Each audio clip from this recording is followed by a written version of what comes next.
அனைவருக்கும் என்னுடைய இனிய மாலை வணக்கம். ஸோ இன்னைக்கு நம்ம என்ன பார்க்க போறோம் அப்படின்னா 9th தமிழ்ல இருக்கக்கூடிய இம்பார்ட்டன்டான நெடுவினாக்கள் அப்படின்றது டிஸ்கஸ் பண்ண போறோம். போறதுக்கு முன்னாடி இதான் நம்ம சேனலுக்கு யாராச்சும் ஃபர்ஸ்ட் டைம் வந்திருக்கீங்க அப்படின்னா வெல்கம் டு வேதாந்து சேனல். யாரெல்லாம் இன்னும் சப்ஸ்கிரைப் பண்ணலையோ இப்பவே என்ன பண்ணிக்கோங்க அப்படின்னா சப்ஸ்கிரைப் பண்ணிக்கோங்க. லைக் பண்ணாம யாராச்சும் பார்த்துட்டு இருந்தீங்க அப்படின்னாலும் every one smash like button, சரியா? ஸோ லைக் பட்டன் என்ன பண்ணிடுங்க அப்படின்னா ஸ்மாஷ் பண்ணிடுங்க. இப்போ முக்கியமான ஒரு அப்டேட், என்ன அப்டேட் அப்படின்னா நம்மளுடைய பரமேஸ்வர், நம்மளுடைய தமிழ்நாட்டை சேர்ந்த பையன் பார்த்தீங்க அப்படின்னா ஜெய் மெயின் எக்ஸாம்ல கிட்டத்தட்ட 99.92% எடுத்திருக்கிறாரு. அதாவது உங்களுக்கு தெரியும், ஜெய் மெயின் எக்ஸாமை நம்ம நல்ல ஸ்கோர் எடுத்து கிராக் பண்ணால் மட்டும்தான் நம்ம ஐஐடிக்குள்ள என்டர் ஆக முடியும். ஐஐடி சென்னை, ஐஐடி கான்பூர், கராக்பூர், இந்தியாவில் நிறைய ஐஐடிஸ் இருக்குது. ஸோ அந்த ஐஐடிக்குள்ள நீங்க போகணும் அப்படின்னா ஜெய் மெயின் எக்ஸாமை கிராக் பண்ணணும். அதில் நம்முடைய தமிழ்நாட்டை சேர்ந்த மாணவர் நமக்குள்ள ஒருத்தர் என்ன பண்ணியிருக்கிறாரு அப்படின்னா இந்த மாதிரி 99.92% எடுத்திருக்கிறாரு. அது மட்டும் இல்லாமல் நம்மளுடைய தமிழ்நாட்டை சேர்ந்த நிறைய பசங்க இருக்காங்க பாருங்க. சுபாஷ், பூமிகா, பிரசாந்த், அங்கித் குமார், தயசேகர், மோஹித், நம்ம நிறைய பசங்க பார்த்தோன்னா நம்மளுடைய தமிழ்நாட்டை சேர்ந்த மாணவர்கள் ஜெய் எக்ஸாமை சும்மா தெரிய விட்டுருக்காங்க. இந்த மாதிரி நீங்களும் சார் எனக்கு இந்த மாதிரி ஐஐடி எக்ஸாமை நான் கிராக் பண்ணணும், இப்போலேருந்து ப்ராக்டிஸ் பண்ண முடியுமா அப்படின்னா தாராளமாக முடியும். ஸோ அதுக்கு நீங்கள் பண்ண வேண்டியதெல்லாம் ஒன்றே ஒன்று தான். லிங்க் டிஸ்கிரிப்ஷனில் இருக்கக்கூடிய லிங்க் கிளிக் பண்ணி ரெஜிஸ்டர் பண்ணிக்கோங்க. டீம் உங்களை காண்டாக்ட் பண்ணுவாங்க, சரியா? நீ எந்த இடத்துல ஆஃப்லைன் சென்டர் இருக்கோ நேரில் ஒரு விசிட் பண்ணிட்டு உங்களுக்கு விருப்பப்படக்கூடிய இடத்துல நீங்கள் ஜெய் மெயினுக்கு என்ன பண்ணிக்கலாம், ஜாயின் பண்ணிக்கலாம், சரிங்களா? ஸோ யூட்டிலைஸ் பண்ணிக்கோங்க. எந்தெந்த இடத்துல அந்த ஆஃப்லைன் சென்டர் இருக்குது அப்படின்னு கூட நான் சொல்கிறேன். ஸோ நீட் கோர்ஸுமே, நீட் கிராஷ் கோர்ஸுமே நம்மள்ட்ட இருக்குடா சார், எனக்கு இன்ஜினியர் ஆகிறத விட டாக்டர் ஆகணும் அப்படின்னு ஆசை இருக்குது அப்படின்னா நீங்கள் நீட் கோர்ஸ் என்ன பண்ணலாம் அப்படின்னா நீங்கள் ட்ரை பண்ணி பார்க்கலாம். ஸோ அதனுடைய ஃபீஸஸ் அப்படின்னு பார்த்தீங்கன்னா 11,110 ரூபாயிலேருந்து இருக்குது. ஸோ பேட்ச் எப்போ சார் ஸ்டார்ட் ஆகுது அப்படின்னா மார்ச் 20ஆம் தேதியிலேருந்து ஸ்டார்ட் ஆகுது. ஸோ குயிக்காக என்ன பண்ணிக்கோங்க அப்படின்னா கிராப் பண்ணிக்கோங்க. லிங்க் டிஸ்கிரிப்ஷனில் இருக்கு. இப்போ எந்தெந்த இடத்துல இந்த ஆஃப்லைன் சென்டர் இருக்கு அப்படின்னு சொல்றேன். அண்ணாநகர், அடுத்து Velachery, Tambaram, Avadi, Porur, Perambur, Ambattur and Mogappair, Perungalathur, Chokkikulam, Kalavasal, Alagar Kovil, Thillai Nagar, K Nagar and Coimbatore, Erode, Salem, Tirunelveli, Hosur, இந்த எல்லா இடத்துலையுமே பார்த்தீங்க அப்படின்னா உங்களுடைய offline center plus school types கூட இருக்குது. ஸோ கண்டிப்பாக என்ன பண்ணிக்கோங்க அப்படின்னா யூட்டிலைஸ் பண்ணிக்கோங்க, மிஸ் பண்ணிடாதீங்க. அடுத்து ரொம்பவே கம்மியான சீட்ஸ் தான் இருக்கு. ஸோ சீக்கிரமாகவே என்ன பண்ணிக்கோங்க அப்படின்னா இந்த கிளாஸஸ்லாம் என்ன பண்ணிக்கோங்க அப்படின்னா கிராப் பண்ணிக்கோங்க. சார் இது என்ன சார் 90% ஸ்காலர்ஷிப் அப்படின்னு போட்டிருக்காங்க? ஒன்றும் இல்லடா, இப்போ நீங்கள் போய் என்ன பண்ணணும் அப்படின்னா ஒரு டெஸ்ட் இருக்கும், சரியா? இந்த டெஸ்ட் எழுதுறது மூலியமா அதில் நல்ல ஸ்கோர் எடுக்கிறீங்க அப்படின்னா உங்களுக்கு ஸ்காலர்ஷிப் கிடைக்கும். அப் டு 90% வரையுமே ஸ்காலர்ஷிப் கிடைக்கிறதுக்கான வாய்ப்பு இருக்கு. ஸோ கண்டிப்பாக யூட்டிலைஸ் பண்ணிக்கோங்க. லிங்க் டிஸ்கிரிப்ஷனில் இருக்கு, செக் பண்ணி பாருங்க. ஓகேவா? ஓகேடா, இப்போ கிளாஸை ஸ்டார்ட் பண்ணலாம்னு நினைக்கிறேன். ஸோ 10வது படிக்கக்கூடிய மாணவர்கள் யாராச்சும் பார்த்துட்டு இருக்கீங்க அப்படின்னா அவங்களுக்கு ஒரு சின்ன அப்டேட். என்ன அப்டேட் அப்படின்னா நம்முடைய ஃபைட்டர் பேட்ச். சார் இந்த ஃபைட்டர் பேட்ச் வந்து எவ்வளவு சார் அப்படின்னா முழுக்க முழுக்க முழுக்க ஃப்ரீ, ஓகேவா? 100% ஃப்ரீ, சரியா? உங்கள்கிட்ட எந்த ஒரு ஃபீஸும் என்ன பண்ண மாட்டோம் அப்படின்னா கேட்க மாட்டோம். இது ஆக்சுவலாக நம்மளுடைய வேதாந்து ஆப்ல நடக்கும். நீ வேதாந்த் ஆப்ல நீ எந்த கோர்ஸ் பை பண்ணாலும் பே பண்ணணும். ஆனால் நம்மளுடைய ஃபைட்டர் பேட்சை நீ ஃப்ரீயாகவே என்ன பண்ணிக்கலாம் அப்படின்னா நீ எடுத்துக்கலாம். ஸோ அதில் பார்த்தீங்க அப்படின்னா உனக்கு 10th ஸ்டாண்டர்டுக்கான ஸ்டேட் போர்டுக்கான சிலபஸ் ஃபுல்லாக கவர் பண்ணி கொடுத்துருப்போம். ஸோ எக்ஸாம் ஃபோக்கஸ்டு லேர்னிங்காக இருக்கும். All in one learning playlist எல்லாமே இருக்கும், தமிழ், இங்கிலீஷ், மேக்ஸ், சயின்ஸ், சோஷியல்னு. ஸோ கண்டிப்பாக யூட்டிலைஸ் பண்ணிக்கோங்க. இதில் நிறைய ஏஐ ஃபீச்சர்லாம் கூட இருக்குது. பார்த்தீங்கன்னா உனக்கு இன்ஸ்டா சால்வ், அடுத்து பார்த்தீங்க அப்படின்னா லேர்ன் லிஸ்ட், இந்த மாதிரி நிறைய விஷயம் இருக்கும். நீங்கள் ஃபஸ்ட்டு இந்த டிஸ்கிரிப்ஷனில் இருக்கக்கூடிய லிங்கை கிளிக் பண்ணி உங்களுடைய ஃபைட்டர் பேட்சில் ஜாயின் பண்ணுங்க. ஆப்புக்குள்ளே போகும். ஸோ அந்த ஃபீச்சர்லாம் என்ன பண்ணிக்கோங்க அப்படின்னா யூஸ் பண்ணிக்கோங்க, சரியா? சரி, ஓகேடா, கிளாஸுக்குள்ளே போகலான்னு நினைக்கிறேன். ரெடியாக இருக்கீங்களா? ஸோ இப்போ நம்ம என்ன பார்க்க போகிறோம் அப்படின்னா நெடுவினாக்கள் அப்படின்றது பார்க்க போகிறோம். எல்லாருக்குமே இந்த நெடுவினாக்கள் தான் கொஞ்சம் கஷ்டமாக இருக்கும், எனக்கும் தெரியும். அந்த நெடுவினாக்களை நம்ம என்ன பண்ணி ஆகணும் அப்படின்னா எப்பாறுபட்டாச்சு என்ன பண்ணி ஆகணும் அப்படின்னா எழுதி ஆகணும். உண்மையா இல்லையா? சொல்லுங்க பார்ப்போம். எல்லாருக்குமே ஒரு விதத்துல ஃபேஸ் பண்றது கொஞ்சம் கஷ்டமா இருக்கு அப்படின்னா அது நெடுவினா தான். உண்மையா இல்லையா? நீங்களே சொல்லுங்க. ஸோ அந்த நெடுவினாவை நம்ம சூப்பர் டூப்பரா எழுதினா மட்டும்தான் நம்மளால என்ன பண்ண முடியும், நல்ல ஸ்கோர் அப்படின்றது எடுக்க முடியும். இது ஆனுவல் எக்ஸாம்ட்டு மட்டும் இல்லை, எல்லா இடத்துலையுமே நீங்க 12th வரையுமே பார்த்தா நெடுவினா உன் பின்னாடியே வந்துட்டே இருக்கும். அதை சொல்லுவோம்ல, விடாத கருப்பு சார், அந்த மாதிரி விடாத கருப்பு மாதிரி இந்த நெடுவினா உன் எல்லா இடத்துலையும் என்ன பண்ணுவோம் அப்படின்னா தொல்லை பண்ணிகிட்டே இருக்கும். படி என்ன படித்தாதான் நிறைய மார்க் அப்படின்னு. ஸோ அதனால் நம்ம அதை படித்து தான் ஆகணும். ஏன்னா கிட்டத்தட்ட இருக்கிறதுலையே கொஞ்சம் அதிகமான ஸ்கோர் இருக்கக்கூடிய ஒரு பகுதினா அது நெடுவினாக்கள் தான். அது நீங்கள் 9th இல்லை சார், இப்போ 6வது படிக்கிறதே அப்படி தான் சார் இருக்குது, வேறு வழி இல்லைடா. 8வது, 9வது, 10வது, 11வது, 12வது 5 வருஷம் நீ நெடுவினாவை கை வச்சு படித்து தான் ஆகணும், சரியா? ஸோ பாருங்க அந்த நெடுவினாக்கள் என்னென்ன இருக்குது அப்படின்னு பார்ப்போம். ஸோ ஃபர்ஸ்ட் பாருங்க, காலந்தோறும் தன்னை புதுப்பித்துக் கொள்ளும் தமிழினுடைய தனித்தன்மைகள் பற்றி எழுதுக. காலந்தோறும் தன்னை புதுப்பித்துக் கொள்ளக்கூடிய தனித்தன்மை கொண்ட மொழி எது அப்படின்னா நம்முடைய தமிழ் மொழி, சரியா? ஸோ புதுப்பித்துக் கொள்ளக்கூடிய தமிழினுடைய தனித்தன்மை. இன்னைக்கு தமிழ் வந்து தன்னைத்தானே புதுப்பிச்சுக்குதா அப்படின்னு கேட்டீங்கன்னா 100% என்ன பண்ணுது அப்படின்னா தன்னைத்தானே புதுப்பித்துக் கொள்ளக்கூடிய ஒரு மொழி அப்படின்னு சொல்லணும். காலத்துக்கு ஏற்ற மாதிரி என்ன பண்ணுது அப்படின்னா தன்னை தகவமைத்துக் கொள்ளுது அப்படின்னு சொல்லணும். இப்போ முன்னாடி காலத்துலலாம் பார்த்தீங்க அப்படின்னா இந்த மாதிரிலாம் கிடையாது. வேற வேற மொழிகளெல்லாம் எடுத்தீங்க அப்படின்னா அந்த மாதிரி கிடையாது. இப்போ நிறைய மொழிகள் தோன்றுனுச்சு. ஆனால் இன்னைக்கு வரையும் ஒரு கன்னித்தமிழாய் ஒரு ஸ்டாண்டர்டா பார்த்தீங்கன்னா இன்னைக்கு நிலைச்சு நிற்கிற ஒரு மொழி எது அப்படின்னா நம்முடைய தமிழ் மொழி தான். உண்மையா இல்லையா சொல்லுங்க பார்ப்போம். ஸோ அந்த மாதிரி இன்னைக்கும் ஃபுல் அண்ட் ஃபுல் நிலைத்து நிற்கக்கூடிய ஒரு மொழி எது அப்படின்னா நம்முடைய தமிழ் மொழி. ஸோ காலந்தோறும் தன்னை புதுப்பித்துக் கொள்ளக்கூடிய தமிழினுடைய தனித்தன்மைகள் பற்றி எழுதுக அப்படின்னு கேட்குறாங்க. ஸோ எப்பயுமே ஒரு நெடுவினா எழுத போறீங்க அப்படின்னா குறிப்புச்சுட்டகம் மஸ்ட். குறிப்புச்சுட்டகம் இல்லாமல் நீங்கள் எந்த ஒரு நெடுவினாவும் என்ன பண்ணக்கூடாது, ரைட் பண்ணக்கூடாது. ஸோ குறிப்புச்சுட்டகம் போட்டு தான் என்ன பண்ணணும் அப்படின்னா எழுதணும். முன்னுரை அண்ட் முடிவுரை தமிழினுடைய தனித்தன்மைகள் புதுப்பித்துக் கொள்ளக்கூடிய ஒரு மொழி. முன்னுரை முடிவுரை அடுத்து பார்த்தீங்க அப்படின்னா தமிழினுடைய தனித்தன்மைகள் புதுப்பித்துக் கொள்ளக்கூடிய ஒரு மொழி. ஸோ பாருங்க முன்னுரை அப்படின்றது கண்டிப்பாக எழுதணும். சார் எனக்கு முன்னுரையே தெரில சார், என் கைடில் கொடுக்கல சார் அப்படின்னா ஒன்றும் ப்ராப்ளம் இல்லை. இந்த பிடிஎஃப் நான் டிஸ்கிரிப்ஷனில் லிங்க் பண்ணியிருக்கேன். கிளிக் பண்ணி என்ன பண்ணிக்கோங்க அப்படின்னா இந்த பிடிஎஃப் டவுன்லோட் பண்ணிக்கோங்க. சரியா? ஸோ யாருக்கெல்லாம் அந்த பிடிஎஃப் வேணுமோ டிஸ்கிரிப்ஷன் லிங்க் பண்ணியாச்சு. ஸோ இந்த லிங்கை கிளிக் பண்ணி என்ன பண்ணிக்கோங்க அப்படின்னா இந்த பிடிஎஃப் நீங்கள் டவுன்லோட் பண்ணிக்கலாம். ஓகேவா? சரி, ஓகே. பாருங்க முன்னுரை. வீறு நடை செம்மொழி தமிழ் மொழி உலகம் வேரூன்றிய நாள் முதல் மொழி அப்படின்னு சொல்லுவோம். ஸோ வீறு நடை செம்மொழி, நான் 2 சவுண்டு கொடுப்பேன். வீறு நடை செம்மொழி தமிழ் மொழி உலகம் வேரூன்றிய நாள் முதல் உயிர் மொழி அப்படின்னு சொல்லலாம். சரியா? வீறு நடை செம்மொழி தமிழ் மொழி உலகம் வேரூன்றிய நாள் முதல் உயிர் மொழி. உலகம் தோன்றதுதான் என்னுடைய உயிர் மொழி அப்படின்னு சொல்றாங்க. ஸோ என்ற தமிழினுடைய பெருமையை பறைசாற்றுவார் பாவலரேறு பெருஞ்சினார். இந்த மாதிரி தமிழனுடைய பெருமையை பறைசாற்றுவார் யாரு அப்படின்னா அது பாவலரேறு பெருஞ்சினார். தமிழ் 3000 ஆண்டுகளுக்கு மேல் பழமை வாய்ந்த இலக்கிய வளமிக்க ஒரு மொழி. தமிழ் வந்து பார்த்தீங்கன்னா கிட்டத்தட்ட 3000 ஆண்டுகளுக்கு மேல. சரியா? ஸோ கிட்டத்தட்ட பார்த்தீங்கன்னா ஒரு 3000 ஆண்டுகளுக்கு மேல பழமை வாய்ந்த இலக்கிய வளமிக்க மொழி. காலத்தால் மூத்த மொழி, காலத்தால ஒரு அழியாத மொழி, காலத்தால ஒரு மூத்த மொழி. தனித்தன்மையால் மிடுக்குற்று செம்மொழியா திகழ்கிறது. தனித்தமிழால பார்த்தீங்கன்னா ஒரு மிடுக்குற்று செம்மொழியா திகழ்கிறது. அப்படியே வந்து மிடுக்குற்று அப்படியே செம்மொழி அப்படின்னா அப்படியே அப்படி எக்ஸலண்டா இருக்கு. அதுல வந்து நம்ம எதுவுமே பண்ண முடியாது. அப்படி ஒரு எக்ஸலன்ஸா இருக்கக்கூடிய ஒரு மொழி எது அப்படின்னா நம்முடைய தமிழ் மொழி. என்று தமிழனுடைய பெருமையை பறைசாற்றுவார் பாவலரேறு பெருஞ்சித்திரனார். தமிழ் 3000 ஆண்டுகளுக்கு மேல் பழமை வாய்ந்த இலக்கிய வளமிக்க ஒரு மொழி. தமிழ் பார்த்தோன்னா கிட்டத்தட்ட 3000 வருஷத்துக்கு முன்னாடியிலேருந்து பார்த்தீங்க அப்படின்னா பழமை வாய்ந்த இலக்கிய வளமிக்க ஒரு மொழி. காலத்தால் மூத்த மொழி, காலத்தால் ஒரு மூத்த மொழி எது அப்படின்னா நம்முடைய தமிழ் மொழி. தனித்தன்மையால் மிடுக்குற்று செம்மொழியாக திகழ்கிறது. தனித்தன்மையால ஒரு மிடுக்குற்று செம்மொழியாக திகழக்கூடிய ஒரு மொழி எது அப்படின்னா நம்முடைய தமிழ் மொழி அப்படின்னு சொல்றாங்க. சரி, அடுத்து பாருங்க தமிழனுடைய தனித்தன்மைகள். தமிழுக்கு என்ன மாதிரிலாம் தனித்தன்மை இருக்குது கேபில அப்படின்னா சார் இருக்கு தமிழ்ல அப்படின்னா தனித்தன்மை இருக்கு சொல்லுங்க அப்படின்னா ஒண்ணும் கிடையாது. தொன்மையும் தனித்தன்மை வாய்ந்த இலக்கண இலக்கிய வளம் உடையது. நம்முடைய தமிழ்ல பார்த்தோம்னா அப்படி ஒரு இலக்கணம் இலக்கியம் இருக்குடா. நம்மளுடைய சொன்னதுதான். இதை நம்ம வந்து ஈஸியா கத்துக்கக்கூடிய ஒரு மொழியா அப்படின்னா கத்துக்கலாம். ஆனா அதோட இலக்கணத்தை படிக்கிறது ஈஸி கிடையாது. ஏன்னா 2000 வருஷத்துக்கு பழமையானது. தொல்காப்பியர், நன்னூலர், பவனந்தி முனிவர் அவங்களாம் எழுதி வச்ச இலக்கணம் பார்த்த உடனே கத்துக்கலாமா? ஈஸியா இருக்குமா என்ன? பார்த்த உடனே கொடுங்க அப்படின்னு படிச்சிடலாமா? இல்லடா, அதுல நிறைய வந்து அப்ப எழுதுனது. ஸோ அதை வந்து நம்ம என்ன பண்ணணும் அப்படின்னா ரொம்ப ஆழ்ந்து 2-3 தடவை ஈவன் என்ன சொல்லணும்னா கூட நான் காலேஜ் படிக்கும் போது எனக்கு தமிழ்ல இருக்கும்போது அந்த இலக்கணங்கள்லாம் எனக்கு கஷ்டமா இருந்துச்சு. நான் ஒரு வாட்டியும் போய் டிக்ஷனரி எடுத்து பார்க்கறது, ஏதாச்சும் யூடியூப்ல கிடைக்குமான்னு தேடுறது, அதெல்லாம் நான் பண்ணியிருக்கேன். ஸோ அதனால ஈஸியா கத்துக்கக்கூடிய ஒரு மொழியா அப்படின்னா ஓப்பனா சொல்லணும்னா இல்லை. ஆனா கத்துக்கலாம், ஈஸி கிடையாது, கொஞ்சம் கஷ்டம், ட்ரை பண்ணி கத்துக்கணும். அந்த மாதிரி இருக்கு. அப்ப தொன்மையான தனித்தன்மை வாய்ந்த, தொன்மையும் இருக்குது தனித்தன்மை வாய்ந்த ஒரு இலக்கிய இலக்கண வளம் கொண்டது. தொன்மையும் உடையது, தனித்தன்மை வாய்ந்தது, இலக்கிய இலக்கணம் உடையது எது அப்படின்னா நம்முடைய தமிழ் மொழி.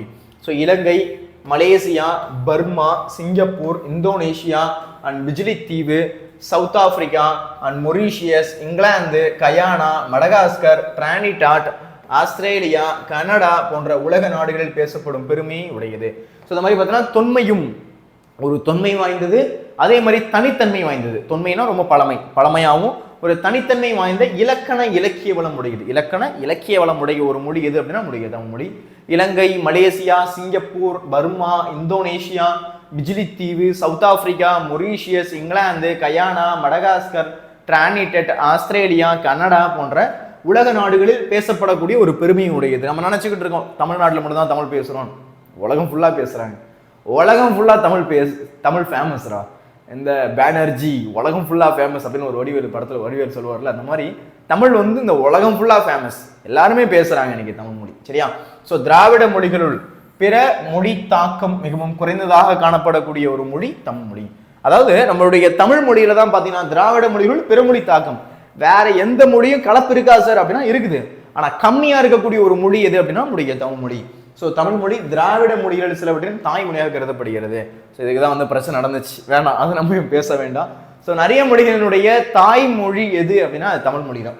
நிறைய மொழிகளினுடைய தாய்மொழி எது அப்படின்னா அது தமிழ் மொழி தான். நிறைய மொழிகளினுடைய தாய்மொழி எது அப்படின்னா அது தமிழ் மொழி தான். அதை என்னைக்கு நம்ம என்ன பண்ணக்கூடாது அப்படின்னா மறந்துடக்கூடாது.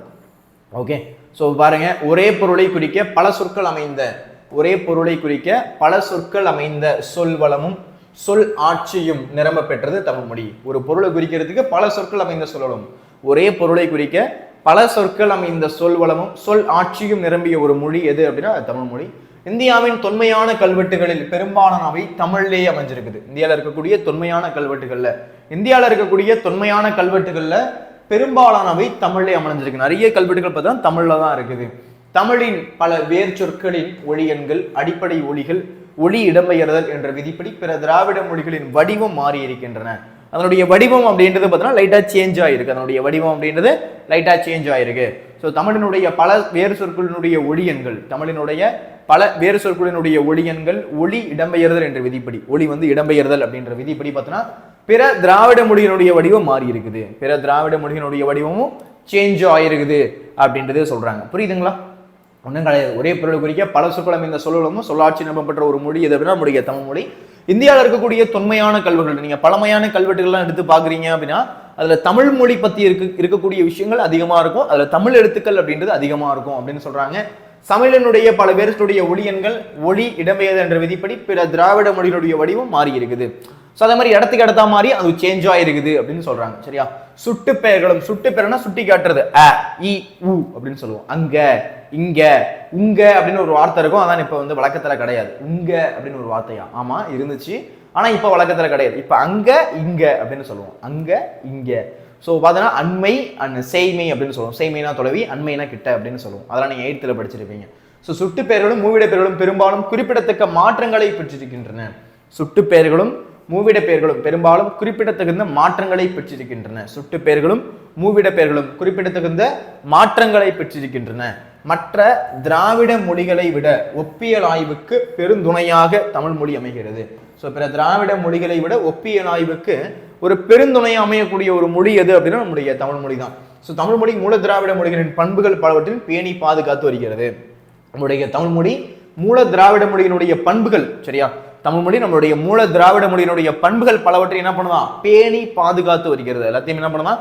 பேணி பாதுகாக்குது அப்படின்னு சொல்றாங்க. எல்லாத்தையும் என்ன பண்ணுதான்? பேணி பாதுகாக்குது அப்படின்னு சொல்றாங்க. திராவிட மொழிகளுள் மூத்த மொழியாகவும் எத்தகைய கால மாற்றத்திலும் எல்லா புதுமைகளுக்கும் ஈடு கொடுத்து இயங்கும் ஆற்றல் தமிழுக்கு மட்டுமே உண்டு. திராவிட மொழிகள்லேயே மூத்த மொழியாக, திராவிட மொழிகள்லேயே மூத்த மொழியாகவும் எத்தகைய கால மாற்றத்திலும், எந்த மாதிரி கால மாற்றம் ஏற்பட்டாலும் எல்லா புதுமைகளுக்கும், எல்லா வகையான புதுமைகளுக்கும் ஈடு கொடுத்து இயங்கக்கூடிய ஆற்றல், எல்லா வகையான கால மாற்றத்துக்கும் ஈடு கொடுத்து இயங்கக்கூடிய ஆற்றல் தமிழுக்கு இருக்குது அப்படின்னு சொல்றாங்க. எல்லா வகையான ஆற்றல் எதுக்கு இருக்குது? நம்முடைய தமிழ் மொழிக்கு இருக்குது அப்படின்னு சொல்றாங்க. அப்ப எவ்வளவு பெரிய மொழி நினைச்சு பாரு. ஸோ அதே மாதிரி பார்த்தீங்கன்னா புதுப்பித்துக் கொள்ளக்கூடிய ஒரு மொழி, தன்னைத்தானே என்ன பண்ணக்கூடிய ஒரு மொழி, புதுப்பித்துக் கொள்ளும் மொழி. அப்ப கால மாற்றத்துக்கு ஏற்ற மாதிரி என்ன பண்ணுதான்? தன்னை புதுப்பித்துக் கொள்ளக்கூடிய ஒரு மொழி. கவனிங்க, தமிழ் மொழி தன் தனித்தன்மை மாறாமல் காலந்தோறும் தன்னை புதுப்பித்துக் கொண்டு வளரும் கூடிய ஒரு மொழி. அப்ப தமிழ் மொழி அப்படின்றது தன்னைத்தனியே புதுப்பித்துக் கொள்ளக்கூடிய ஒரு மொழி. நான் முன்னாடியே சொல்லியிருந்தேன். அதாவது ஃப்ரீ ஃபயர் இலவச நெருப்பு, ஃபேஸ்புக் முகநூல், வாட்ஸ்அப் புலனம், இந்த மாதிரி பார்த்தோன்னா காலத்துக்கு ஏற்ற மாதிரி புதிய புதிய வார்த்தைகள் அப்படின்றது உற்பத்தி ஆகி கொண்டு இருக்கக்கூடிய ஒரு மொழி எது அப்படின்னா நம்முடைய தமிழ் மொழி. அப்ப தமிழ் மொழி தன் தனித்தன்மை மாறாமல் காலந்தோறும் தன்னை புதுப்பித்துக் கொண்டு வளரக்கூடிய ஒரு மொழி. காலந்தோறும் என்ன பண்ணுது? தன்னை புதுப்பித்துக்குது. காலந்தோறும் தன்னை புதுப்பித்துக் கொண்டு வளரக்கூடிய ஒரு மொழி. கால வெள்ளத்தில் தொன்மை வாய்ந்த சில மொழிகள் அழிந்து போயின. அதான் சொன்னால கால வெள்ளத்துல நிறைய மொழிகள் அழிஞ்சு போயிடுச்சு. ஆனா தமிழ் இன்னைக்கு வரைக்குமே பார்த்தோன்னா ஒரு சிறப்பான ஒரு மொழியா இருக்கு. இன்னைக்கு வரையுமே வந்து ஒரு அடிச்சிக்க முடியாம ஒரு மொழியா இருக்கு. எல்லா வளமுமே இருக்கடா நம்முடைய தமிழ் மொழியில. இந்த வளம் இல்லை, அந்த வளம் இல்லை அப்படிலாம் இல்லை. எல்லா வளமுமே உண்டென்று விடை பெய்கிறது தமிழ் சொல்லலும். எல்லா வளமுமே இருக்கு நம்முடைய தமிழ் மொழியில. நம்ம நினைக்கிற மாதிரி அந்த வளம் இல்லை, அங்கே இல்லை, இந்த இல்லை, அதெல்லாம் எல்லா வளமுமே நம்முடைய தமிழ் மொழியில் இருக்குது. ஆனால் இன்றும் தமிழ் மொழி நிலைத்திருப்பதற்கான காரணம் அதன் தனித்தன்மைகளே. இன்னைக்கு நிலைச்சிருப்பதற்கான காரணம் அதனுடைய தனித்தன்மை தான். இன்னைக்கும் நம்முடைய தமிழ் மொழி நிலைச்சு நிற்குது அப்படின்னா அதனுடைய தனித்தன்மை தான் காரணம். தமிழில் சொல்வளம் மிகுந்திருப்பதால் புதிய புதிய சொற்கள் உருவாகி நிலைத்த மொழியாக தன்னை புதுப்பித்துக் கொள்ளும் மொழியாக நாம் தாய்மொழி வீறுநடை போடுகிறது. அப்போ பாருங்க, அப்ப இன்றும் தமிழ் மொழி நிலைத்திருப்பதற்கான காரணம் அதன் தனித்தன்மைகளை. இன்னைக்கும் தமிழ் மொழி நிலைச்சிருக்குது அப்படின்னா அதனுடைய காரணம் அதனுடைய தனித்தன்மை தான். தமிழில் சொல்வளம் மிகுந்திருப்பதால், தமிழ்ல சொல்வளம் அதிகமா இருக்கு. ஸோ தமிழ்ல சொல்வளம் மிகுந்திருப்பதால் புதிய புதிய சொற்கள் உருவாகி, புதிய புதிய சொற்கள் அப்படின்றது உருவாகி நிலைத்த மொழியாக தன்னை புதுப்பித்துக் கொள்ளக்கூடிய ஒரு மொழியாக நம் தாய்மொழி வீறுநடை போடுகிறது. ஸோ புதுசா பார்த்தீங்கன்னா இன்னைக்கு வளர்ந்து கொண்டிருக்கக்கூடிய ஒரு மொழியாகவும் நம்முடைய தமிழ் மொழி இருக்கு. புதுசாகவும் இன்னைக்கு வளர்ந்து கொண்டிருக்கக்கூடிய ஒரு மொழியாகவும் நம்மளுடைய தமிழ் மொழி இருக்குது அப்படின்றது நமக்கு தெரியுது. தமிழ் எழுத்து வடிவங்கள் காலந்தோறும் மாற்றம் பெற்று சீர்திருத்தம் அடைந்துள்ளன. தமிழ்ல எழுத்துக்கள் பார்த்தோன்னா காலந்தோறும் சீர்திருத்தம் அடைஞ்சிருக்குது. முன்னாடி பார்த்தோன்னா சென்னை அப்படின்றது எப்படி எழுதுவாங்கடா, சென்னை அப்படின்னு போட்டு இந்த மாதிரி ஒரு இப்பெல்லாம் போட்டு எழுதுவாங்க சென்னை அப்படின்னு.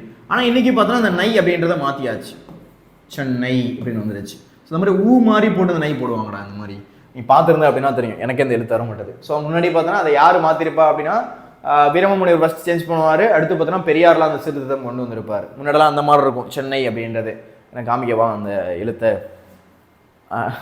அந்த எழுத்துலாம் நம்ம எழுதி பழகினதே கிடையாது, ஆனால் நான் பார்த்துருக்கேன் அதனுடைய எழுத்து சீர்திருத்தம் நீங்கள் பார்த்துருக்கலாம். எங்கே சார் பார்த்துருக்கலாம் அப்படின்னா நீங்கள் வந்து 8th ஸ்டாண்டர்ட்லேயே கொடுத்துருப்பாங்க பாருங்க.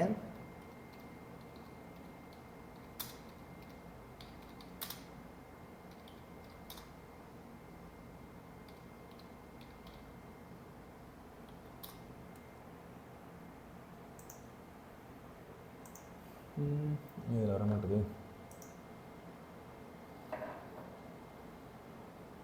ஒரு நிமிஷம் இருங்க, சென்னை வேணா காமிக்கிறேன். சென்னை சரி, டைம் எடுக்குமோ? ஐயோ. ஸோ எழுத்து சீர்திருத்தம் அப்படின்னு நடந்திருக்கும்.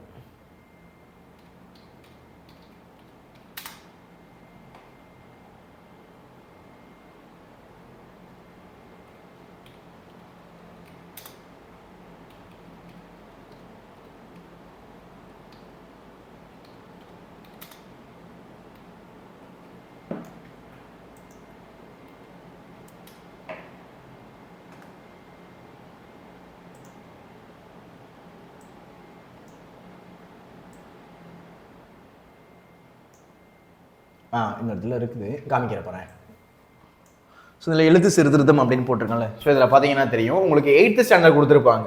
ஸோ பெரியாருடைய எழுத்து சீர்திருத்தத்தின்படி தந்தை பெரியார் ஈவேரா அவர்கள் 1930களில் தமிழ் எழுத்துக்களை எளிமைப்படுத்த பார்த்தீங்க அப்படின்னா பரிந்துரைத்தார். அதில் பார்த்தீங்கன்னா மாற்றங்கள் ஐ அப்படின்றத பார்த்தீங்கன்னா ஐ அப்படின்னும், அவ் அப்படின்றத அவ் அப்படின்னும், அதெல்லாம் என்ன பண்ணியிருப்பார் அப்படின்னா சேஞ்ச் பண்ணியிருப்பாரு. அப்போதான் பார்த்தீங்கன்னா அந்த சென்னை அப்படின்றது பார்த்தீங்கன்னா சீர்திருத்தம் அடைஞ்சிருக்கும். அப்போ தான் பார்த்தீங்கன்னா சென்னை அப்படின்றது பார்த்தீங்கன்னா உங்களுக்கு சீர்திருத்தம் அடைஞ்சிருக்கும். காமிக்கவா? இந்த மாட்டிடுச்சுடா, இந்த மாட்டிடுச்சு. இப்போ பாரு, ஸோ இந்த பிக்சரில் பார்த்தீங்கன்னா உங்களுக்கு தெரியும்.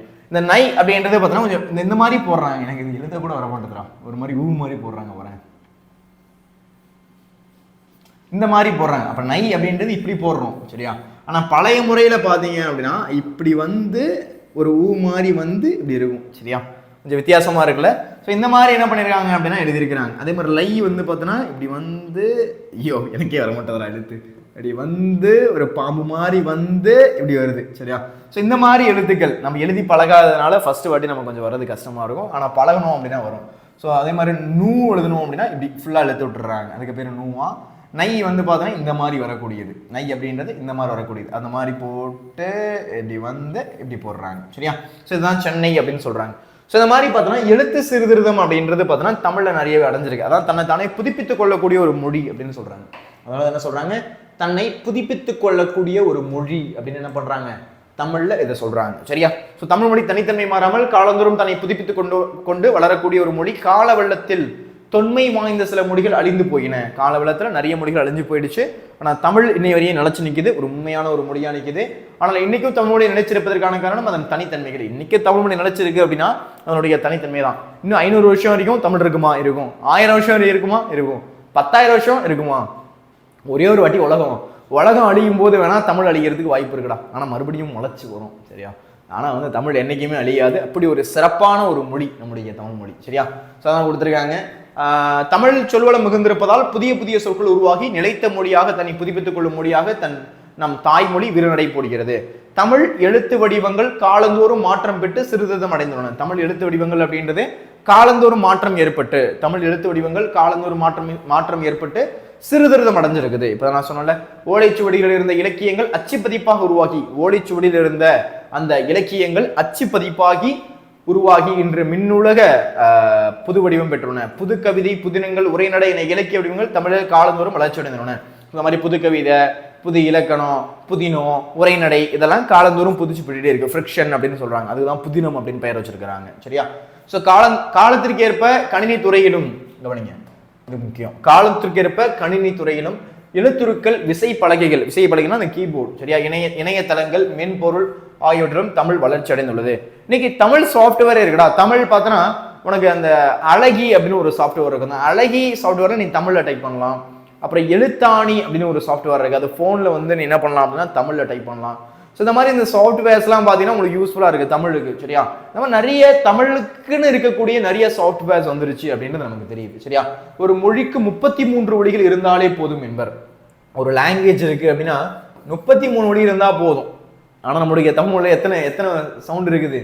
ஆனால் தமிழ்லையோ 500 ஒலிகளை கொண்டுள்ளது. 500, 33 இருந்து 33 எங்க இருக்கு, 500 எங்க இருக்குது? அவ்வளோ ஒலி இருக்குது நம்முடைய தமிழ் மொழியில. கக்கா, கிக்கி, கொக்கு, கெக்கே, கை, கொக்கோ, கவு. அதனாலதான் பார்த்தோன்னா தமிழ் கொஞ்சம் ஹார்டஸ்ட் லாங்குவேஜ் அப்படின்னு சொல்லுவாங்க. ஆமாடா, கஷ்டமான லாங்குவேஜ் தான். நமக்கு படிக்கிறதுக்கு ஈஸி. புதுசா ஒருத்தவன் கத்துக்கிறான் அப்படின்னா அவனுக்கு ரொம்ப ஸ்ட்ரகிளா இருக்கும். அவனுக்கெல்லாம் வாயில நுழையாது, நுழையாது, ரொம்ப கஷ்டமா இருக்கும். இப்போ நார்த்லேருந்து வந்து இங்கே வேலை பார்க்குறாங்களா, அவங்களாம் பேசுவாங்க, அவங்க ஃப்ளூயண்ட்டாக பேசுவாங்களா, நம்மள மாதிரி அது தமிழ் வருமா அப்படின்னா வராது. ஏன்னா அது ரொம்ப டைம் எடுக்கக்கூடிய ஒரு லாங்குவேஜ். ரொம்ப ஃபுல்லாக படித்து அதில் ஊறி போயிருக்கணும். அப்போ தான் வரும் அந்த வார்த்தையெல்லாம். இன்னுமே தமிழில் திருநெல்வேலிக்காரங்களுக்கு அந்த லாலாம் இன்னுமே கரெக்டாக வராது. யாராச்சும் திருநெல்வேலி இருந்தீங்கன்னா சொல்லுங்க. சரியா? ஸோ அது மாதிரி இதுவே மனித உணர்வுகள் அனைத்தும் எண்ணியமாறு வெளிப்படுத்த போதுமானது என்பர் மொழி நூலார். ஸோ தமிழ்மொழி கால புதுமைகளை பெறத்தக்க வல்லது, கணினி பயன்பாட்டிற்கும் ஏற்றது. நம்ம கம்ப்யூட்டர் பயன்பாட்டுக்கும் ஒரு ஏற்ற மொழி எது அப்படின்னா நம்முடைய தமிழ்மொழி தான். ஸோ ஒரு கம்ப்யூட்டருக்கு யூஸ் பண்ணுறதுக்கும் ஒரு ஏற்ற மொழி எது? நம்மளுடைய தமிழ் மொழி அப்படின்னு சொல்கிறாங்க. சரிங்களா? ஸோ யாருக்கெல்லாம் கிளியர், யாருக்கெல்லாம் புரிஞ்சுது அப்படின்றத சார்ட்ல சொல்லுங்கள். அடுத்த கேள்வி அப்படின்றது நம்ம போகலாம். சரியா? ஸோ ஒரு ஈஸியான கேள்வி தான். ஓகேவா? ஸோ அடுத்து பாருங்க, புலம்பெயர்ந்த மனிதர்கள் அகத்திலும் புறத்திலும் இருக்கக்கூடிய அந்த ஒரு கொஷின். அடுத்து வந்தோம் அப்படின்னா வேளாண்மை நீரை அடிப்படையாக கொண்டது. அடுத்து பெரிய புராணம் காட்டக்கூடிய திருநாட்டினுடைய சிறப்பு. அடுத்து வந்தோம் அப்படின்னா தண்ணீர் கதை இருக்கா? தண்ணீர் கதை வெரி வெரி இம்பார்ட்டன்டா. ஸோ பசங்களா, இந்த வருஷம் தண்ணீர் கதை எக்ஸ்பெக்ட் பண்ணக்கூடிய ஒரு கொஷின் தான்டா. தண்ணீர் கதை அப்படின்றது எக்ஸ்பெக்ட் பண்ணக்கூடிய ஒரு கொஷின் தான். சரியா? சரி, ஓகே, அடுத்து போகலாமா? ஸோ இந்த கேள்வி பார்த்தாச்சு. அடுத்த கேள்வினா புலம்பெயர்ந்த மனிதர்களா? ஸோ புலம்பெயர்ந்த மனிதர்கள் அகத்திலும் புறத்திலும் எங்கனம் பாதிப்பு தெரிகின்றது? யாரெல்லாம் வந்து என்ன மூவிடாது, இப்போ ரீசெண்டாக ஒரு படம் வந்துச்சு, பேர் கூட மறந்துட்டேன், சசிகுமார் நடித்த ஒரு படம். சசிகுமார் நடித்த படம் ஐயோ இங்கே வந்துருச்சு, இதுக்கு மேலே வர மாட்டதே, மறந்துட்டேனே. சசிகுமார் நடித்த ஒரு படம்டா, அவன் கூட டான்ஸ் ஆடுவானே, என்ன பாட்டுக்கு? மம்பட்டி என் பாட்டுக்கு டான்ஸ் ஆடுவான்டா. ரெடி, என்னடா அது படம் பேர் டக்குன்னு மறந்துட்டேன், ஒரு நிமிஷம். இந்த படம் என்னன்னு தெரியல, அடிக்கடி எனக்கு மறந்து போயிருது பேரு.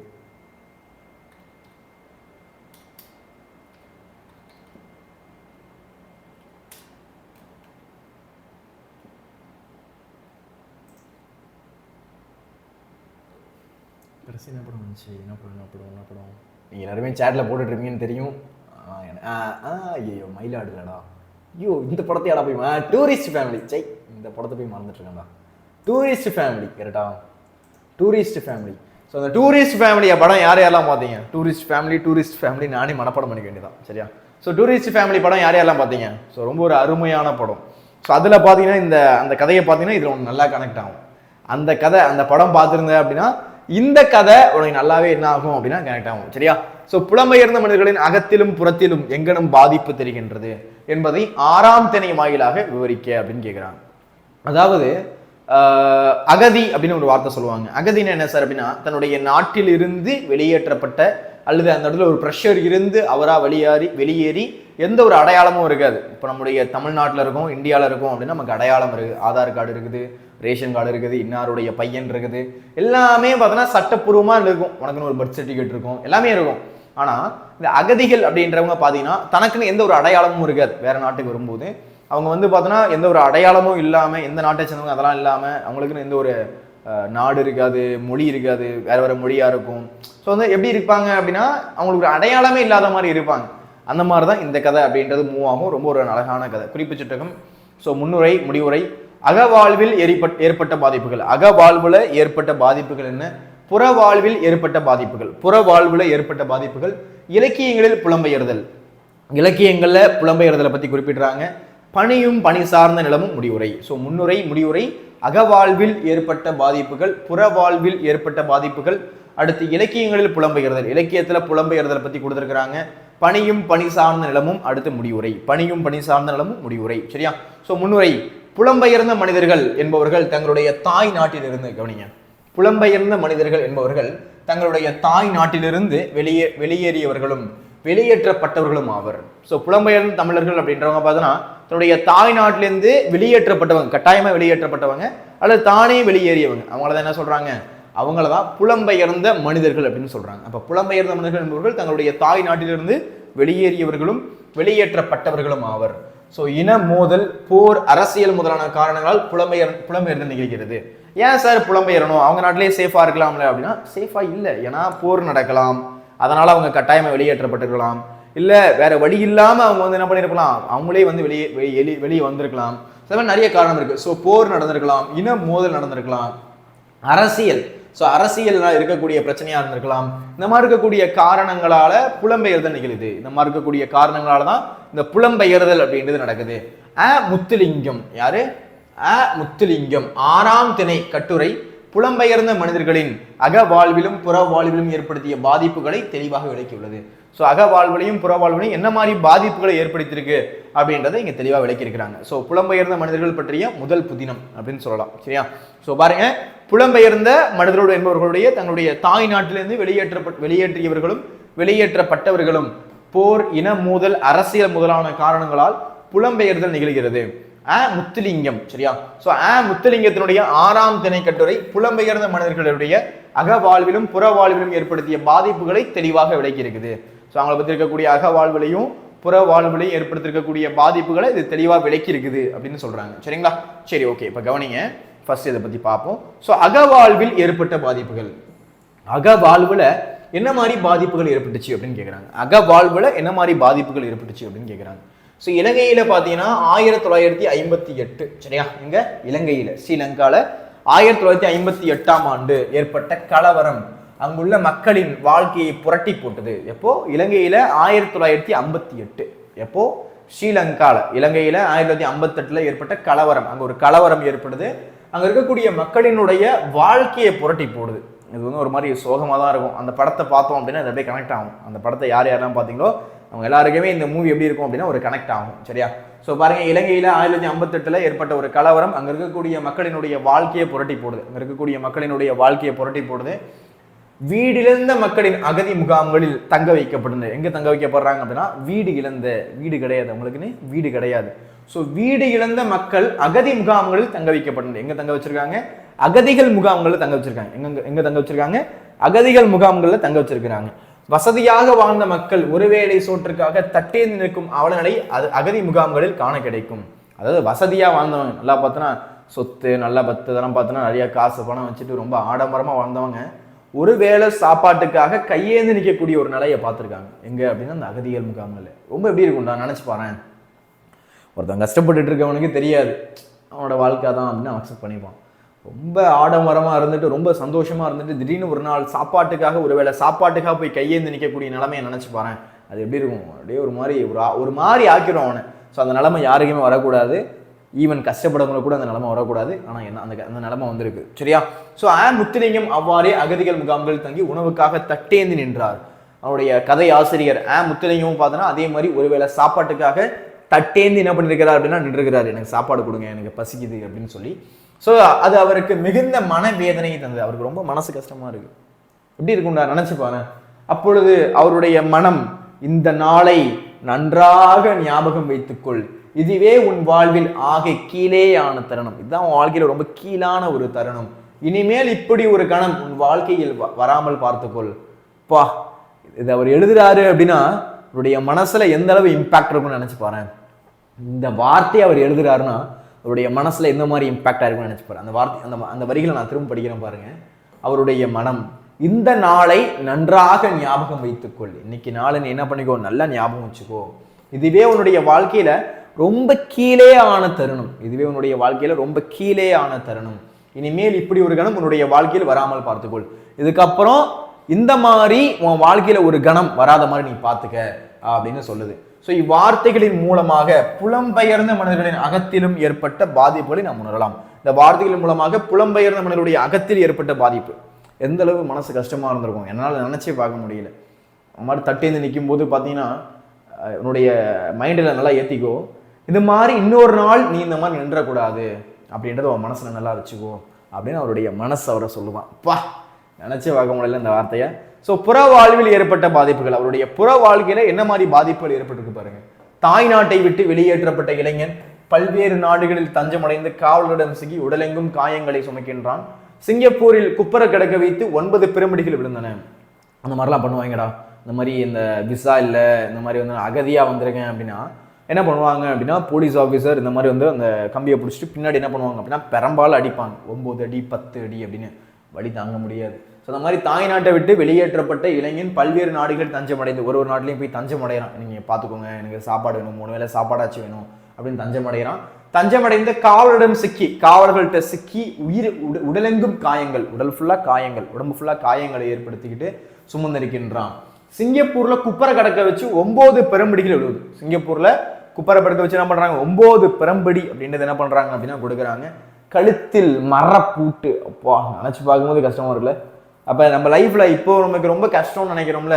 ஸோ இந்த மாதிரி ஒரு நிலைமையில இருக்கும்போது எவ்வளவோ வந்து ஒரு நல்ல லைஃப் வாழ்ற மாதிரி ஒரு ஃபீல் ஆகுது. ஏகப்பட்ட பிரச்சனை நமக்கு இருக்குது, நிறைய பிரச்சனை இருக்கும்டா. உடல் அளவுல, காசு அளவுல, பண அளவுல, கடன் வாங்கின அளவுல எல்லாமே இருக்கும். எனக்கும் இருக்குது, எல்லாருக்கும் இருக்கும். சரியா? ஸோ அந்த மாதிரி எல்லாருக்குமே அந்த ஒரு பிரச்சனை இருக்கும். கடனா இருக்கட்டும், வேற நிறைய பிரச்சனை இருக்கும். சரியா? ஆனா அந்த பிரச்சனை இருந்தாலும் இந்த மாதிரி ஒரு நிலைமை இருக்குல்ல, அதை கம்பேர் பண்ணும்போது என்னைக்காச்சும் ஒரு நாள் நம்முடைய கடன் அடைஞ்சிடலாம், என்னைக்காச்சும் ஒரு நாள் நம்முடைய சரியாயிரும், இது சரியாயிரும், உடம்பு சரியாயிரும் அப்படி நம்ம என்ன பண்ணிக்கலாம், மைண்ட் செட் பண்ணிக்கலாமே தவிர, ஆனால் இது ரொம்ப ரொம்ப கஷ்டமான நிலைமை. அதாவது வந்து சிங்கப்பூர்ல தன்னுடைய ஒரு அடையாளம் இல்லாமல் அகதிகள் முகாம்களை அலைஞ்சு திரிக்கிறோம். ஸோ அலைஞ்சு திரிக்கும் போது பார்த்தோன்னா 9 பெரம்படி அப்படின்றது கொடுக்குறாங்க. சரியா? ஸோ அதே மாதிரி பார்த்தோன்னா கழுத்துல மரப்பூட்டை போட்டுட்டு ஒரு தடியான மனிதன் பிரம்பினால் அடித்தான். கழுத்துல ஒரு மரப்பூட்டு, அந்த மரப்பூட்டை போட்டுட்டு ஒரு தடியான மனுஷன் என்ன பண்றான் அப்படின்னா பெரும்பாலும் அடிக்கிறான். அதெல்லாம் நினைச்சு பார்க்கும்போதே கஷ்டமா இருக்கு. சரியா? அமெரிக்காவில் கையிலும் காலிலும் சங்கிலி மாட்டி கையில் சுமார் 5 கிலோ ராத்தல். ராத்தல்னா என்ன சார் அப்படின்னா கனமான இரும்பு குண்டு.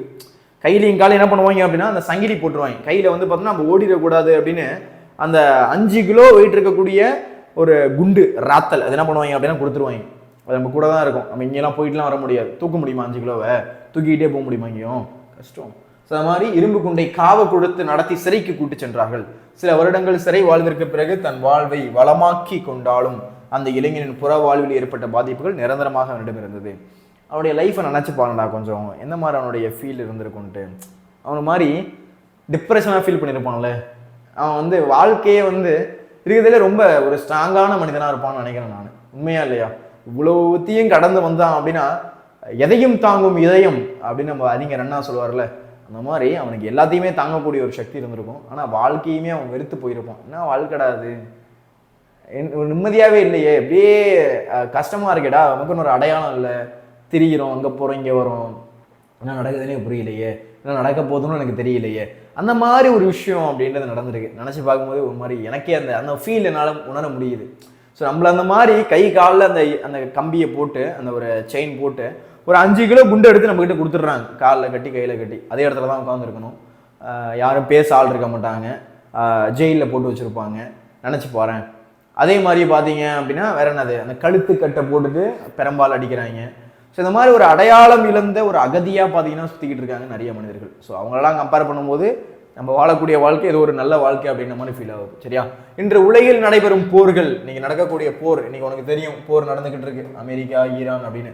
ஸோ போர்கள், உள்நாட்டு கலவரம், இனக்குழுக்களின் மோதலால் பலர் அகதிகளாக உள்நாட்டிலும் வெளிநாட்டிலும் பல்வேறு துயரங்களோடு வாழ்கின்றனர். இந்நிலை மாற வேண்டும், போரில்லா அமைதியாக உலகம் அமைய வேண்டும் என்பது அம்மக்களினுடைய பிரார்த்தனை மட்டுமல்ல, நம்மளுடைய பிரார்த்தனையும். ஆமா, எதுக்குடா போரு, எதுக்கு போரு? அவன் என்ன 500 வருஷம் வாழ போறான் அன்னைக்கு உலகத்துல? 70 வருஷம் வரையும் நோய் இல்லாம வாழ்றதே பெரிய விஷயமா இருக்கு. உண்மையா இல்லையாடா? நீயே சொல்லு பார்ப்போம். எவ்வளவு பேர் எவ்வளவு நோயோட, எவ்வளவு அந்த பெயினோட, எவ்வளவு ஷஃபரோட வாழ்ந்துகிட்டு இருக்காங்க. உண்மையா இல்லையா? ரொம்ப கஷ்டமா இருக்குடா அந்த வாழ்க்கைய. இதுல இவங்க வேற குண்டு போடுறேன் அப்படின்னு, எதுக்கு இதெல்லாம் தேவையா? என்ன சுமூகமா வாழ்ந்துட்டு போக வேண்டியதான். 50 வருஷமோ 60 வருஷமோ 70 வருஷமோ வாழ போறோம் அதிகபட்சம். எதுக்கு இதெல்லாம் அப்படின்னு தெரியல. ஆனா இந்த இடத்துல அகத்தியலிங்கம் வந்து சூப்பரா நமக்கு என்ன பண்ணியிருக்காரு அப்படின்னா, முத்துலிங்கம் என்ன பண்ணியிருக்கிறாரு அப்படின்னா, ஒரு பெரம்பால் அடிச்சு நம்ம எல்லாருக்குமே ஒரு புத்தியில வந்து ஒரு விஷயத்த சொல்லிட்டு போயிருக்கிறாரு. உண்மையிலேயே வந்து ஹேட்ஸ் ஆஃப் சார் அப்படின்னு தான் சொல்லி ஆகணும். உண்மையிலேயே செமையா இருக்குல்ல, நம்ம அவங்களோட ஃபீலை புரிஞ்சுக்க முடிஞ்சிச்சுல, அதோட ஃபீல் நான் எல்லாருக்கும் தெரிஞ்சிருக்கும்னு நினைக்கிறேன். உண்மையிலேயே வந்து அந்த விஷயத்த கண்ணுக்கு முன்னாடி நிப்பாடிட்டு போயிருக்கிறாரு. ஜஸ்ட் ஒரு கதையா பார்க்காம உணர்வுபூர்வமா படிச்சீங்க அப்படின்னா மார்க்குக்கு மார்க்கும் ஆச்சு, இன்னொன்று நம்மளுடைய லைஃப் லெசனும் ஆச்சு. அழகா எழுதி கொடுத்துருக்கிறாரு. யாரு? முத்துலிங்கம். சரியா? சரி, ஓகேடா. அடுத்த கேள்வி போலாம். வேளாண்மை நீரை அடிப்படையாக கொண்டது என்பதை விளக்குக. ஓகே, வேளாண்மை நீரை அடிப்படையாக கொண்டது என்பதை விளக்குக அப்படின்னு கேட்டிருக்காங்க. அடுத்த கேள்வி என்னது? பெரிய புராணமா? சரி, ஓகே பசங்களா, இதுக்கப்புறம் கொஞ்சம் நெடுவினாக்கள் சீரீஸ் அப்படின்றத நான் ஸ்டார்ட் பண்ணலான்னு இருக்கேன்டா. ஸோ நெடுவினாக்கள் சீரீஸு கொஞ்சம் ஸ்டார்ட் பண்ணிடலாம். எப்போ அப்படின்னா, இன்னைக்கு என்ன தேதி? 17. ஒரு 21ஆம் தேதி 20ஆம் தேதியிலேருந்து நெடுவினா சீரீஸ் அப்படின்றது ஸ்டார்ட் பண்ணலான்னு இருக்கேன். ஸோ அதை ஸ்டார்ட் பண்ணிட்டோம் அப்படின்னா ரெகுலராக வந்து இயல் 5 வரையும் நெடுவினாக்களை நான் கவர் பண்ணி தருவேன். ஓகேவா? எப்படின்னா எல்லா நெடுவினாவும் நீ அட்டன் பண்ணுற மாதிரி. சரியா? ஒரு 5 இயல் நெடுவினா படிச்சுட்டேன் அப்படின்னா எப்படி நெடுவினா கேட்டாலும் அட்டன் பண்ணிடலாம். 6வது 7வது இயலை நம்ம ஆப்ஷனில் விட்டுடலாம். ஆனால் 5 கேள்வி படிக்கிறேன்னா எல்லா கேள்வியும் படிக்கணும், அதை ஞாபகம் வச்சுக்குவோம். சரியா? சார் 5 கேள்வியில் இம்பார்ட்டன்ட் மட்டும் கொடுங்க சார், அப்பெல்லாம் வேலைக்காகாது. ஸோ 5 இயலில் தரவாக படித்து வச்சுட்டு அப்படின்னா எப்படி கேட்டாலும் என்ன பண்ணிடலாம் அப்படின்னா அட்டன் பண்ணிடலாம். ஓகேவா? ஸோ அந்த மாதிரி பிளான் பண்ணிப்போம். ஓகேவா? சரி, ஓகேடா. அடுத்து போகலாம். ஸோ பாருங்க, வேளாண்மை நீரை அடிப்படையாக கொண்டது என்பதை விளக்குக. வேளாண்மை அப்படின்றது நீரை அடிப்படையாக கொண்டது என்பதை விளக்குக. வேளாண்மை என்பது நீரை அடிப்படையாக கொண்டது என்பதை விளக்குக. ஸோ ஃபர்ஸ்ட் ஆஃப் ஆல் குறிப்பு சுற்றகம், முன்னுரை, முடிவுரை அப்படின்றது போடுங்க. நடுவில் வேளாண்மையும் நீர் மேலாண்மையும் பாசனத்திற்கான அமைப்புகள், கல்லணை, இலக்கியங்கள் கூறும் நீர் மேலாண்மை, அது எல்லாத்தையும் என்ன பண்ணிக்கோங்க அப்படின்னா போட்டுக்கோங்க. குறிப்பு சுற்றகம் மஸ்டா. குறிப்பு சுற்றகம் very very very very very important. So கண்டிப்பாக நீங்கள் என்ன பண்ணியிருக்கணும் அப்படின்னா குறிப்பு சுற்றகம் அப்படின்றது போட்டிருக்கணும். சரியா? நெடுவினா அப்படின்னு நீங்கள் இறங்கிட்டீங்க அப்படின்னா குறிப்பு சுற்றகம் இல்லாமல் எந்த ஒரு நெடுவினாவும் நீங்கள் என்ன பண்ணக்கூடாது, எழுதக்கூடாது. ஸோ மேனட்டரி கண்டிப்பாக எழுதியிருக்கணும். சரியா? சரி, ஓகே பாருங்க. ஸோ முன்னுரை, மனித வாழ்வில் அடிப்படை தேவை உணவு, உடை, உறைவிடம், இவற்றுள் முதலிரண்டும் வேளாண்மை ஆதரவாக கொண்டவை. ஸோ வேளாண்மையும் நீரை அடிப்படையாக கொண்டது. உழவே தலை என்று பாடிய வள்ளுவர் தான் நீரின்றி அமையாத உலகு என்று பாடியிருக்கிறார். ஸோ ஆகவே வேளாண்மைக்கு நீரே அடிப்படையானது என்பதை தெளிவாக உணரலாம். உண்மையா இல்லையா? நம்ம வேளாண்மை பண்ணணும் அப்படின்னா தண்ணி வேணும்டா. நீ சொன்ன உடனே எனக்கு தண்ணி தான் கிடைக்குது. ஸோ தண்ணி அப்படின்றது மேனட்டரி. தண்ணி இல்லாமல் யாராச்சும் உயிர் வாழ முடியுமா? தண்ணி இல்லாமல் நான் உயிர் வாழ்வேன் சார், முடியுமா என்ன? யாராச்சும் முடியுமா? தண்ணி இல்லாமல் யாராச்சும் உயிர் வாழ்வீங்களா?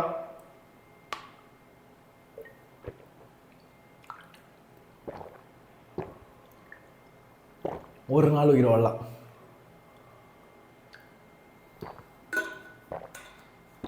சாப்பிட்டாலே தண்ணி தாங்க எடுக்கும், தண்ணி குடிச்சே ஆகணும்.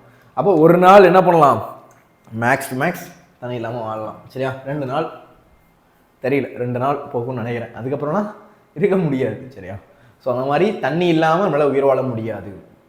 உலகத்து உயிர்களுக்கும் தண்ணி தேவை. அதான் 5 பூதங்கள் அப்படின்னு சொல்கிறாங்க. நிலம், நீர், ஆகாயம், நெருப்பு அப்படின்னு சொல்கிறாங்க, வெப்பம். ஓகேவா? ஓகே. ஸோ இந்த மாதிரி நிலம், நீர், ஆகாயம் அண்ட் நெருப்பு, அடுத்து என்ன இருக்குது, வாயு, காற்று எல்லாமே இருக்குது.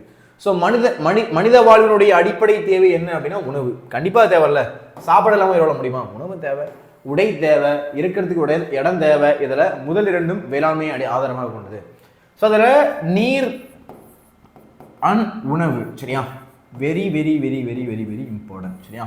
இது 2மே கண்டிப்பாக நமக்கு தேவையான ஒன்று. ஸோ மனித வாழ்வினுடைய அடிப்படை தேவைகள் உணவு, உடை, உறைவிடம்.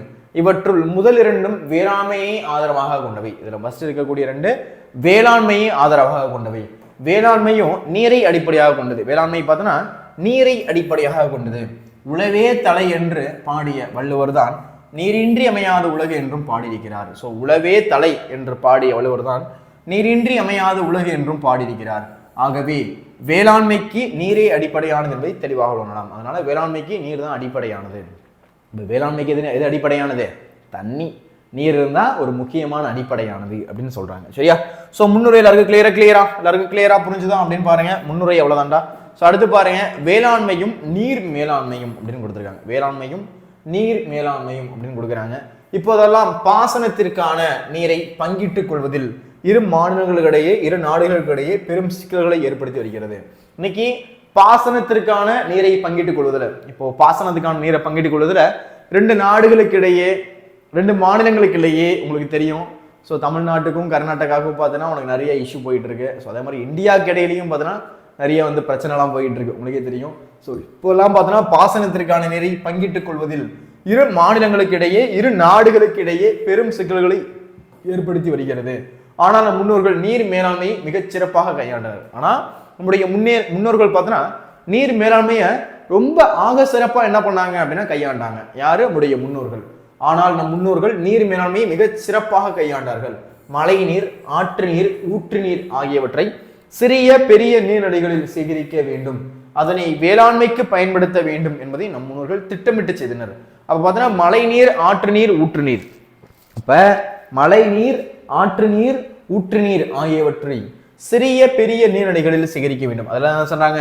சிறிசா இருக்கக்கூடியதுலையும் சரி, பெருசா இருக்கக்கூடிய நீர்நிலைகள் என்ன பண்ணணும் அப்படின்னா அதை சேகரிக்கணும். மழை நீர், ஆற்று நீர், ஊற்று நீர். மழை நீர், ஆற்று நீர் அண்ட் ஊற்று நீர் இதெல்லாம் என்ன சொல்றாங்க? சிறிய பெரிய நீர்நிலைகளில் சேகரிக்க வேண்டும், அதனை வேளாண்மைக்கு பயன்படுத்த வேண்டும். அது என்ன பண்ணணுமா? வேளாண்மைக்கு பயன்படுத்தணும், அக்ரிகல்ச்சருக்கு யூஸ் பண்ணணும் அப்படின்னு சொல்றாங்க. நம்ம முன்னோர்கள் இதெல்லாம் என்ன பண்ணிருக்காங்க? திட்டமிட்டு செஞ்சிருக்கிறாங்க. இன்னைக்கு நம்ம கிட்ட கரெக்டா எல்லாத்தையும் நம்ம நிலத்துக்கடியில சேமிச்சு வைக்கிறோமா அப்படின்னா ஒரு பெரிய கேள்விக்குறி தான். அந்த அளவு சேமிச்சு வைக்கிறது கிடையாது. ஆனா நம்முடைய முன்னோர்கள் என்ன பண்ணாங்க அப்படின்னா அந்த நிலத்தடி தண்ணீரை நல்லபடியாவே என்ன பண்ணாங்க அப்படின்னா சேமித்து வைத்தார்கள். என்ன பண்ணாங்க? சேமித்து வைத்தார்கள் அப்படின்னு சொல்றாங்க. சரியா? சோ பாசனத்திற்கான அமைப்புகள் அப்படின்னு பாருங்க. பாசனத்திற்கான அமைப்புகள் ஒவ்வொரு வட்டாரத்தின் நில அமைப்பு, மண் வளம், மக்கள் தொகை ஆகியவற்றை கருத்தில் கொண்டு நீர்நிலைகளை வடிவமைத்தனர். இதில் ஏரிகளும் குளங்களும் பாசனத்திற்கான அமைப்புகளாக பெருமளவில் பயன்பட்டன. பாண்டி மண்டலத்து நிலப்பகுதியில் ஏரியை கண்மாய் என்று அழைப்பர். ஸோ ஒவ்வொரு வட்டாரத்தினுடைய நில அமைப்பு, மண்வள மக்கள் தொகை, ஒவ்வொரு வட்டாரத்தினுடைய நில அமைப்பு, மண்வள மக்கள் தொகை ஆகியவற்றை கருத்தில் கொண்டே இது எல்லாத்தையுமே கருத்துல வச்சுக்கிட்டு தான் என்ன பண்றாங்க? நீர்நிலையை வடிவமைத்தனர். என்ன பண்ணிருக்காங்க? நீர்நிலையை வடிவமைச்சிருக்கிறாங்க. இதுல ஏரிகளும் குளங்களும் பாசனத்திற்கான அமைப்புகளாக பெருமளவில் பயன்பட்டன. இதுல ஏரிகளும் சரி, குளங்களும் சரி பாசனத்திற்கான அமைப்புகளாக பெருமளவில் பயன்பட்டன. ஸோ பாண்டிய மண்டலத்தின் நிலப்பகுதியில ஏரிய கண்மாய் அப்படின்னு நினைச்சிருக்காங்க. இனிமே பார்த்தோன்னா கண்மா அப்படின்னு சொல்லுவாங்க. கம்மாக்கு போயிட்டானே அப்படின்னு சொல்லுவாங்க. என் ஊர்ல அந்த பேச்சு வழக்கில் அந்த வார்த்தை யூஸ் பண்ணுவாங்க. கம்மால உட்காந்துருக்காங்க பாரு, அவனை போய் கூப்பிட்டுவோம். கண்மாய் அப்படின்னு சொல்லுவாங்க. ஏரி அப்படின்றத கம்மா அப்படின்னு சொல்லுவாங்க. கண்மாய் அப்படின்றதா கம்மா அப்படின்னு மாறிடுச்சு. சரியா? ஆனா அப்ப ஏரி என்ன பண்ணிருக்காங்க? கண்மாய். ஆனா பாண்டி மண்டலத்துல இன்னைக்கும் பார்த்தோன்னா ஏரிய கண்மாய் அப்படின்னு சொல்றாங்க. ஸோ அதெல்லாம் வார்த்தை இருக்குது. அடுத்து கல்லணை. கல்லணை பார்த்தோன்னா இங்கேருந்து கொஞ்சம் தூரம் தான்டா, கொஞ்சம்னா பக்கம் கிடையாது, கிட்டத்தட்ட ஒரு 50 கிலோமீட்டர்ஸ் இருக்கும், 50 to 55 இருக்கும். ஸோ பார்த்தோன்னா எங்கள் ஊர்லேருந்து சுவாமி மலையிலேருந்து பார்த்தோன்னா ஒரு 52 கிலோமீட்டர்ஸ் 50 கிலோமீட்டர்ஸ் இருக்கும். சரியா? ஸோ பக்கம் தான் நான் நிறைய வாட்டி போயிருக்கேன். அங்கே அந்த இடத்துல நான் போய் பார்த்துருக்கேன். சின்ன வயசுல நிறைய வாட்டி போயிருக்கேன். ஸோ கல்லணை அப்படின்றது பாருங்க, வேளாண்மை நீரை அடிப்படையாக கொண்டது என்பதற்கான சான்றாக நாம் கல்லணையை கருதலாம். வேளாண்மை நீரை அடிப்படையாக கொண்டது, வேளாண்மை அப்படின்றது நீரை அடிப்படையாக கொண்டது என்பதற்கான சான்றாக நாம் கல்லணையை கருதலாம். வேளாண்மையை பெருக்கிட தமிழக வரலாற்றில் பல நூற்றாண்டுக்கு முன் கரிகால் சோழன், சரி அங்க அப்படி எழுதி போட்டிருப்பாங்க, கரிகால சோழனால் கட்டப்பட்டது அப்படின்னு. ஸோ காலத்தால் கட்டப்பட்ட கல்லணையே விரிவான பாசன திட்டமாக இருந்துள்ளது. அந்த ஒரு விரிவான பாசன திட்டம் தான் எது அப்படின்னா அந்த கல்லணை. அதன் வலுவான கட்டுமான தொழில்நுட்பத்தால் இன்றும் பயன்படுவதோடு நமது வரலாற்று பெருமைக்கும் சான்றாக நினைத்து நிற்கிறது. ஸோ இன்னைக்கும் அது எக்ஸலண்டா ஒரு காய்கிட்டு இருக்கு. அது மட்டும் இல்லாம உடைய ஒரு பெருமைக்கு சான்றாகவும் எது திகழுது அப்படின்னா நம்முடைய கல்லணை திகழுது. ஸோ ஒரு பெருமைக்கு சான்றாகவும் எது திகழுது? நம்முடைய கல்லணை திகழுது அப்படின்னு சொல்றாங்க. ஸோ வேளாண்மை நீரை அடிப்படையாக கொண்டது என்பதற்கான சான்றாக நாம் கல்லணையை கருதலாம். வேளாண்மையை பெருக்கிட தமிழக வரலாற்றில் பல நூற்றாண்டுகளுக்கு முன் கரிகால் சோழனால் கட்டப்பட்ட கல்லணையே விரிவான பாசன திட்டமாக இருந்துள்ளது. அதன் வலுவான கட்டுமான தொழில்நுட்பத்தால் இன்றும் பயன்படுவதோடு நமது வரலாற்று பெருமைக்கு சான்றாக நிலைத்து நிற்குது. நம்முடைய வரலாற்று பெருமைக்கு சான்றா நிலைச்சு நிக்குது அப்படின்னு சொல்றாங்க. சரியா? ஸோ இலக்கியங்களில் கூறக்கூடிய நீர் மேலாண்மை, இலக்கியத்துல நீர் மேலாண்மை நடக்குதா சார் அப்படின்னா நடக்குது. இலக்கியங்களில் நீர் மேலாண்மை இருக்குதா அப்படின்னா நடக்குது. ஸோ மழையே பயிர் கூட்டமும் உயிர் கூட்டமும் மகிழ்ச்சியாக வாழ பெருந்துணை புரிகின்றது. ஸோ மழை பெய்யணும். பசங்களா நிறைய பேருக்கு இந்த லைக்கு டிஃப்ரெண்ட் தரடா. இந்த சின்ன லை போட்டீங்க அப்படின்னா மவுண்டைன். சரியா? பெரிய லை போடுறீங்க அப்படின்னா ரெயின். ஓகேவா? பெரிய லை போடுறது அது ரெயின். சரியா? மழை பெய்யுது அப்படின்னு அர்த்தம். ஓகேவா? இந்த லை போட்டா சிறப்புலகரம் போட்டா ரெயின். ஸோ இந்த லை சின்ன லை போட்டீங்க அப்படின்னா அது என்னது? அது மவுண்டைன். அது என்னது? அது மவுண்டைன். சரியா? ஸோ பாருங்க, மழையே பயிர் கூட்டமும் உயிர் கூட்டமும் மகிழ்ச்சியாக வாழ பெருந்துணை செய்கின்றது. ஸோ மழை தான் பார்த்தோன்னா பயிர் கூட்டமும் உயிர் கூட்டமும் மகிழ்ச்சியாக வாழ்றதுக்கு பெருந்துணை புரிகின்றது. மழை உழவுக்கு உதவுகிறது. மழை தான் பார்த்தோன்னா நம்மளுடைய உழவுக்கு அக்ரிகல்ச்சருக்கு யூஸ் ஆகுது. மழை தான் என்ன பண்ணுது? அக்ரிகல்ச்சருக்கு யூஸ் ஆகுது. விதைத்த விதை 1000மாக பெருகுகிறது. விதைச்ச விதை 1000மா பெருகுதான். விதைத்த விதை 1000மாக பெருகுகிறது. நிலமும் மரமும் உயிர்கள் நோயின்றி வாழ வேண்டும் எனும் நோக்கில் வளர்கின்றன. ஸோ நிலமும் சரி மரமும் சரி, நிலமும் மரமும் உயிர்கள் நோயின்றி வாழ வேண்டும். நிலமும் மரமும் உயிர்கள் நோயின்றி வாழ வேண்டும் என்னும் நோக்கில் வளர்கின்றன என்று மாங்குடி மருதனார் கூறியுள்ளார். யார் சொல்லியிருக்கிறது? மாங்குடி மருதனார். யார் சொல்லியிருக்கிறது? மாங்குடி மருதனார் சொல்லியிருக்கிறார். சரியா?